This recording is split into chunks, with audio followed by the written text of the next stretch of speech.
Live. Hi. So, everybody, I'm so excited to do this interview. Today I have Rachel Spiewak, and she is a recruiter for recruiters in New York City. She does a specialty for people who are recruiters in the IT recruiting world. And she has incredible content for recruiters and for people that are looking for jobs on LinkedIn. So I'll be sure to share a link to her LinkedIn so that you can get all the amazing content that you need. But I really am just so thankful that you had come on to speak with me, because I think you have so much amazing content to share. Thank you. I'm happy to be here. Okay, so I'm going to go ahead and just get right into it. Why recruiting? Like, how did you get into this field? Totally by accident, which is the same story for most recruiters, because it's not like when somebody asks you, when you grow up, what do you want to be? I want to be a recruiter. And nobody says that. So Yeah. we all come into it by accident. Everybody knows somebody. Mm-hmm. And then it sticks with the people who just kind of have a knack for it or find their way. Mm-hmm. It was a chance encounter. I bumped into Randy Schaefer, who is just an incredible woman, businesswoman in the industry for many years. Ran into her because she's good friends with my godmother, and they were in the neighborhood visiting, doing stuff in our neck of the woods, and bumped into her. I was home with Benji, my 2-year-old, and needed a job because I was floating through remote opportunities, and just got my real estate license. And my godmother, who did real estate, who was there, said, "Don't do real estate with a baby. It's a bad idea. Mm-hmm. Work with Randy. Randy needs somebody. You're perfect." I said, okay, I'll listen to what this is all about. And it just fell into place from there. Mm-hmm. Mm-hmm. Perfect. Yes. So you have this really great hashtag that you use all the time. And I don't think this wasn't one of the questions I asked you earlier, but just kind of sprung to mind. But you use the hashtag recruit better. Can you talk to us about what that means to you? Yeah, I think that through information sharing and supporting each other, we can hashtag recruit better. I think there's kind of like a bad taste in people's mouths about recruiters sometimes. There's a lot of recruiter bashing on LinkedIn. Like, that's a hot way to get likes, I think. 100%. Yep.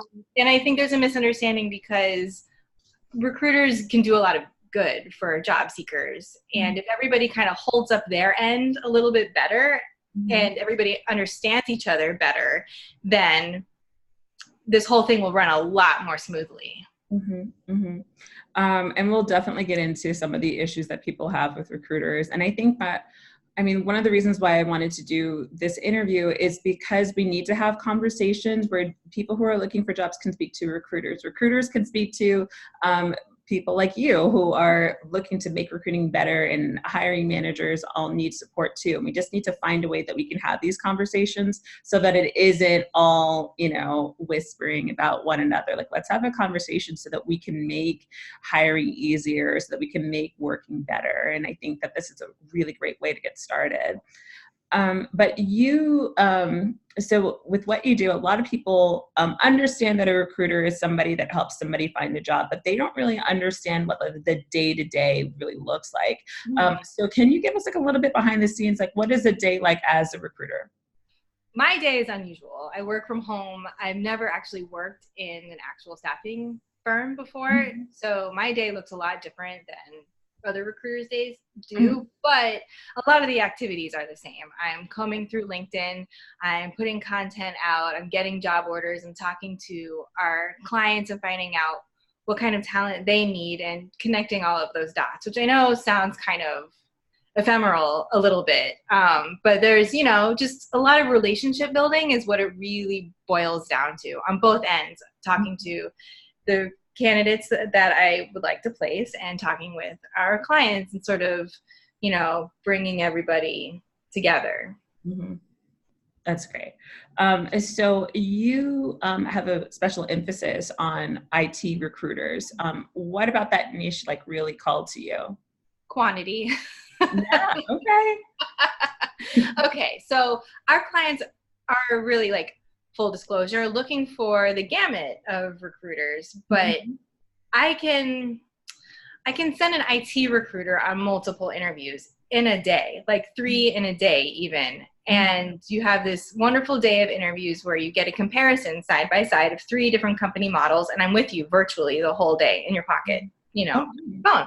So you go look at one place, and then we talk about it, have a little debrief, and then you go to the, have a cup of coffee and a sandwich, go to the next one, same deal, and the next one. And by the end of it, ideally you have multiple offers or multiple callbacks to consider, and we can walk you through it. Because what happens with recruiters is if you only see the one company you're with, you might get burnt out, frustrated. It could be very competitive or not enough job orders or kind of stuck in an older mentality.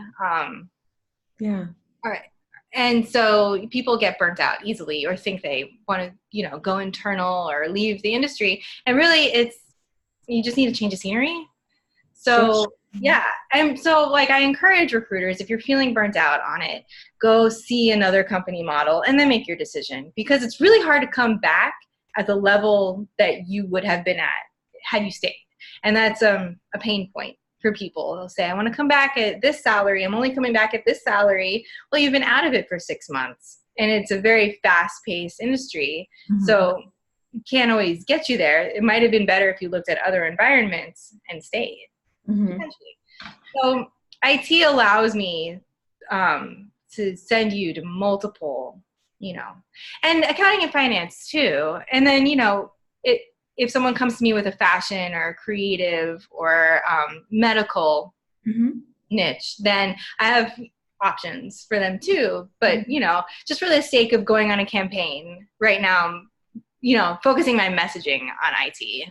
Yeah, no, that makes a lot of sense. And understand that there is a great quantity of that, because that's not something that I knew. So that's good to know. Yeah. So with that, I know a lot of my clients are in the IT world, and they're trying to find the best ways to connect with a recruiter. What would you suggest? Beef up your LinkedIn profile. And I'm a big believer in putting your headline to work for you. And this comes from Helen Pritchard. She's my LinkedIn marketing coach. And so I use her template, and it totally works, where you're helping such and such people overcome whatever problem through your special method. And what I'm finding is job title doesn't matter that much. It just doesn't. And it doesn't really speak to what you truly do on a day-to-day basis. And it doesn't show whose problem you solve, because people at their core just want to know how you're going to solve their problem. And then after you establish that, then they're interested in who you are. So your headline follows you all around LinkedIn. Yes. That way, when you're commenting and sharing and reposting and posting your own content, your headline is right there, and recruiters can see that. As opposed to showing your resume all the time, which is tiny type. Just from a practical standpoint, it's little letters, and we can't see front and center where you are or who you help or what you want to do. We just see that you need something, and we don't know what that is. So, and I know this is kind of unpopular advice sometimes, and I'm sorry for hurt feelings about it, but just from a practical perspective, it would really help recruiters out if you could put front and center what it is that you do, who you help, and really where you are. That would be helpful too. Yeah, no, that makes sense. And you also made the point of, you have the headline that's updated so people know what you do and what you're looking for. But you also mentioned when you're going and you're commenting, people can see you. So I would add to that, make sure that you're active on LinkedIn, because if you never post anything ever, then you're not really getting seen. So that's a really great way. I mean, if your headline is really good too, then that's a very quick way for somebody to just go ahead and click on you and find out more about you. Absolutely. Yeah. People come to me because I'm visible, and they'll say, can you help me? And then I try to refer them to a recruiter who can. And so I'm, proving for myself that just raising your visibility attracts people to you.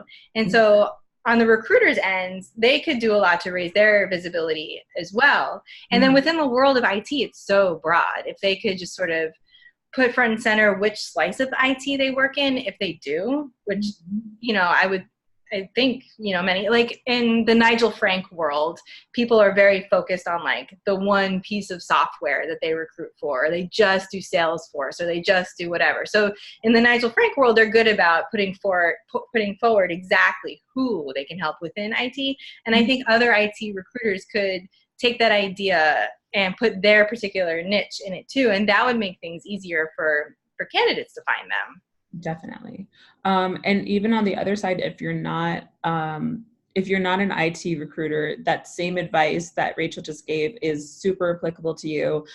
Especially if you're out of work. I know a lot of people who are looking for a job and they have a job. They're like, I don't really want to do too much with my LinkedIn right away. I don't want to scare them off. But if you don't have a job, definitely get really aggressive with what you're doing on there. But if you have one, you can still say what you do and how you help. And it's not going to really raise any red flags. It's just going to show that you're being super professional. Yeah. And I tested this with a family member who's an accountant who had his own practice for many years and was at a crossroads. Do I get a job with an accounting firm, or do I cultivate more clients for myself? And I said, just try doing LinkedIn this way.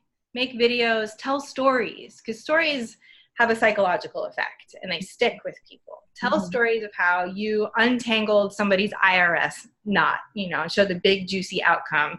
Tell us the quagmire they're in, how you helped them in regular people words. Yes, in regular people words, yeah.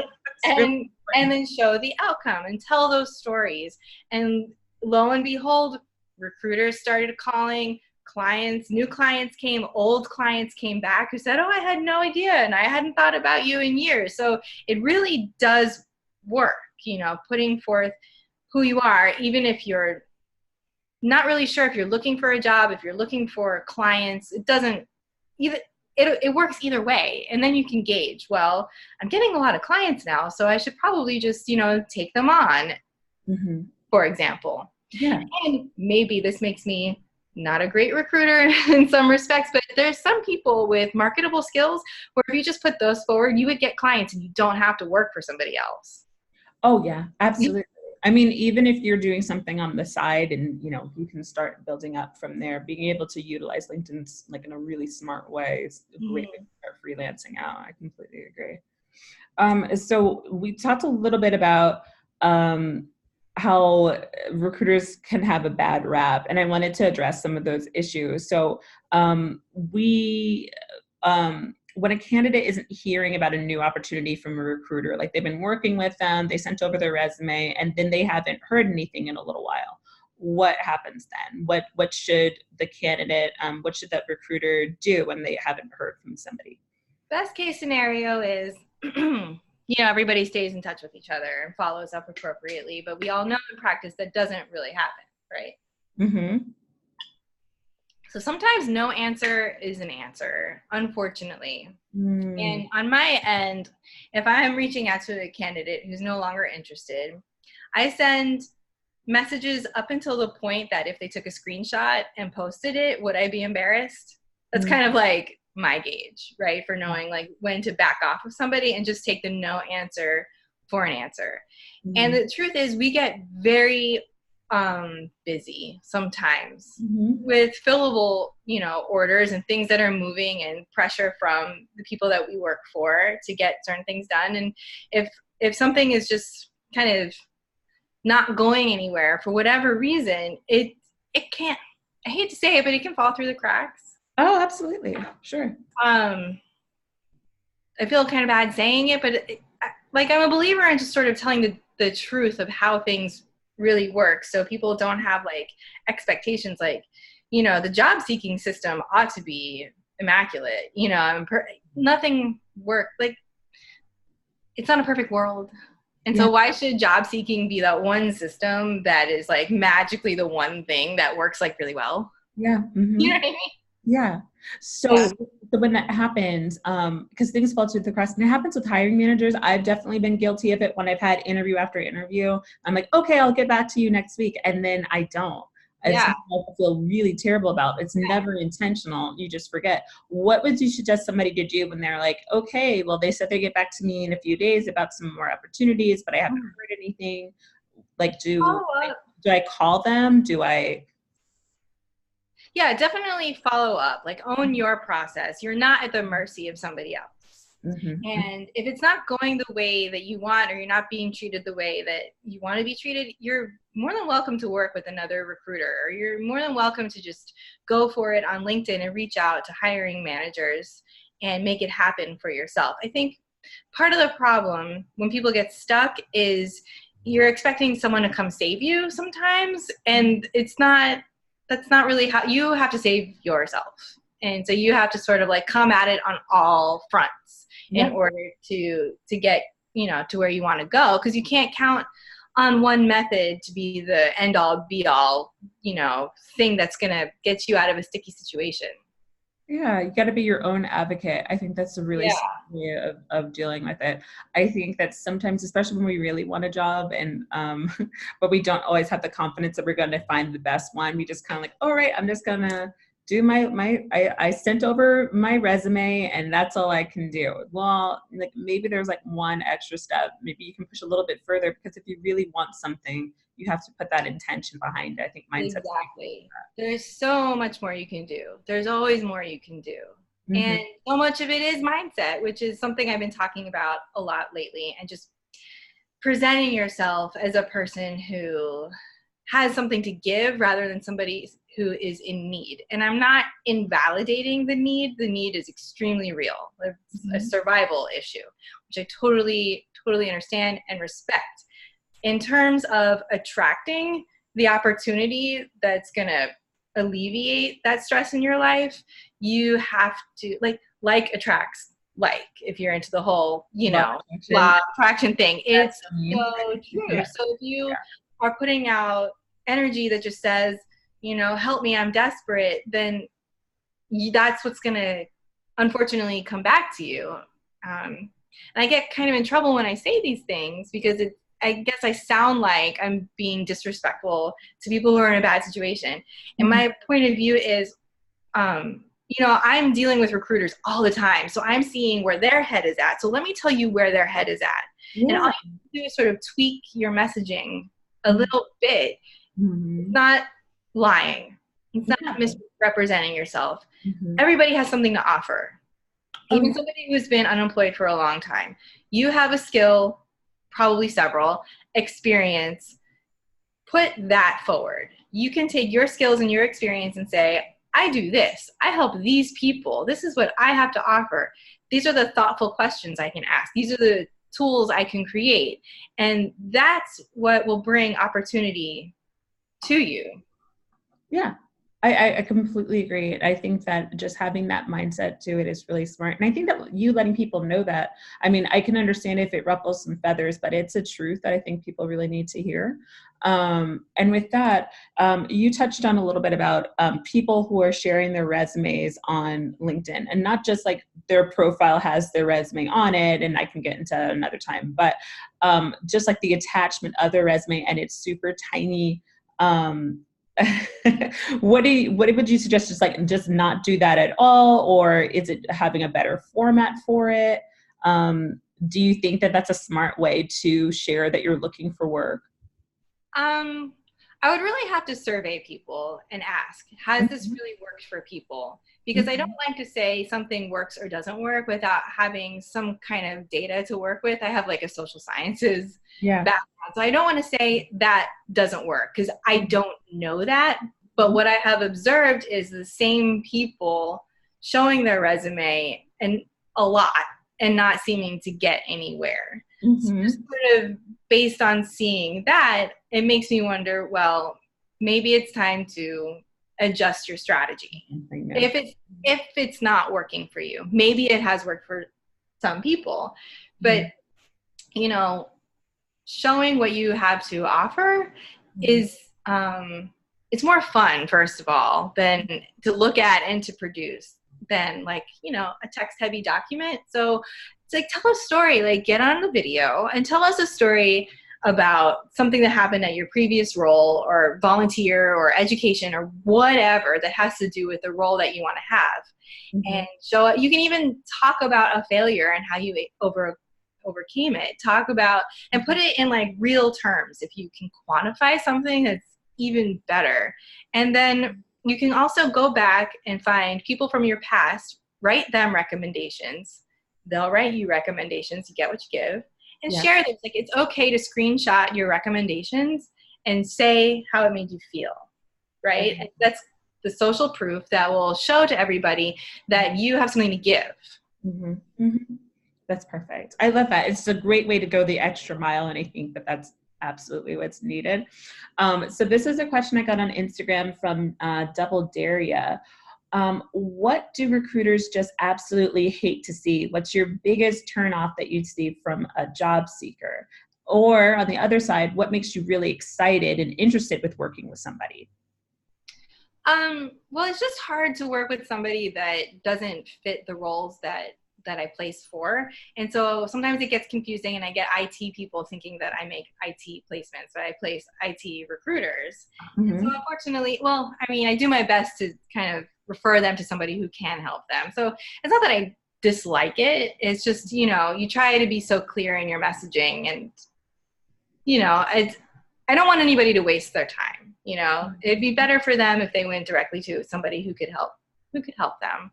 Mm-hmm. But not that I dislike it, Mm-hmm. But what I really love is a candidate, and my candidates are recruiters, when they act like the candidate they would love to have, I love that.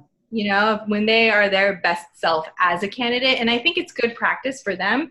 And I think it's good for them to stay in the headspace of their candidates as well, to Mm-hmm. understand where their candidates are coming from by going through the process of having a recruiter guiding them through job seeking and salary negotiation and dealing with contracts and all those kinds of things, to be on that side, Mm-hmm. in touch with their candidates. Mm-hmm. Mm-hmm. I love that. So with trying to find a recruiter, and you talked about how to really be smart about the way that you're showing up on LinkedIn.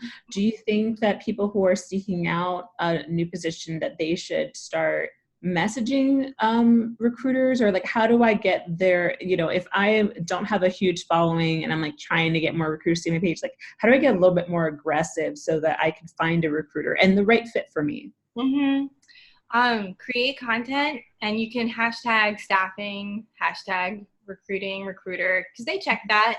You can like their content. You can search for people who recruit in your industry, in your area, in your location, and just start commenting on their stuff. Mm-hmm. And if you have your headline set up right, they'll see it, because at the end of the day, recruiters make their money on their placements. And so people come to work to make money. Like, Mm-hmm. let's be real about it. So if a recruiter comes across somebody that's placeable, Mm-hmm. they're going to go for it. Of course. I Mm-hmm. mean, that's what we're here to do. We get kind of caught up in this, like, we should couch this in being altruistic. And yes, we help people. But if you talk to a managing director or an owner, they want to hear us say, we're here to make money. 100%. Yeah. I mean, at the end of the day, that's what they want. Yeah, that makes sense. So what can a candidate do? Like, he's getting prepared for an interview with an agency, or really anybody who's looking for a job. What would you suggest one of your candidates do that helps them stand out from the other candidates that are getting interviews? If the interview is already scheduled, research the company, research the people you're going to interview with on LinkedIn, see what they're all about, like get a sense of their energy, see what they post. The company probably posts press releases. You could see what they've been up to lately. So you can speak intelligently about the company and the people who are interviewing you. I think people kind of just come at it like they're at the mercy of the interview process, and you are not. Like, own your power in it by doing your research, because knowledge is power. So if you walk into it, armed with the knowledge of who you're going to see, who you're going to be talking to, and how you add value, then you're going to be in a much more powerful position than you would have been, instead of going, like, I get it, we all need a job and we need to make money. But if you go in there like, and they ask, why do you want this job? And you say, well, because I need to eat. Yeah. But if you can walk in and say, I understand that you guys want to tap into a different market when it comes to your products and services, and I overcame that hurdle in my previous role, and it generated X billions of dollars, and I you know, grew my team to like 5,000 people and we killed it. It was awesome. And we won an award about it. Like, that's kind of an experience. That's amazing. Yeah. Right, I would hire them. Yeah. But you could see like, okay, this company has a need and I fill that need. And then that's going to roll into your salary negotiation. Definitely. If you're bringing stuff to them, then it's easier to ask for more money rather than you come to them and you're not really showing how you add value. It's like, I am capable of doing these tasks. Mm-hmm. Oh, yeah. You know, that's a super smart approach. I think that it's when we don't see companies as all being the same exact thing and we actually prepare like they're individual people, it makes it so much easier. Because if you're just speaking to, well, I know you guys are a recruiting agency, or I know that you guys are an engineering firm, or whatever your job is that you're trying to apply for, and you just act like every company is exactly the same, it just doesn't feel like, you know, they can feel that on the other side. They want to know that you want this job, not just a job. We all need to eat, but like, why do you want to work here specifically? Right. And that's why you write a different cover letter and you tweak your resume for every single place. Mm-hmm. Yep. I'm preaching that all the time, and I will, take that. Like Shelby's like saying it. It's one of my last words. Yeah, you have to tweak your resume and do a new cover letter every time. I can tell when it's general. Yeah, it's pretty clear, but you just change the name of the company that you're applying for, and sometimes people forget to even do that. Yeah. We want to see you win. Okay. Do you have any last words of advice for recruiters or for people that are looking for work? Last words of advice. Just go for it. Believe in yourself. It's very much a mindset thing, right? Like what you bring into your world. You are who you surround yourself with. Be around people who are going for it. Find a club. There's like clubs for job seekers. Like be around people who are going for it in a positive way instead of people who are sitting around crying about it.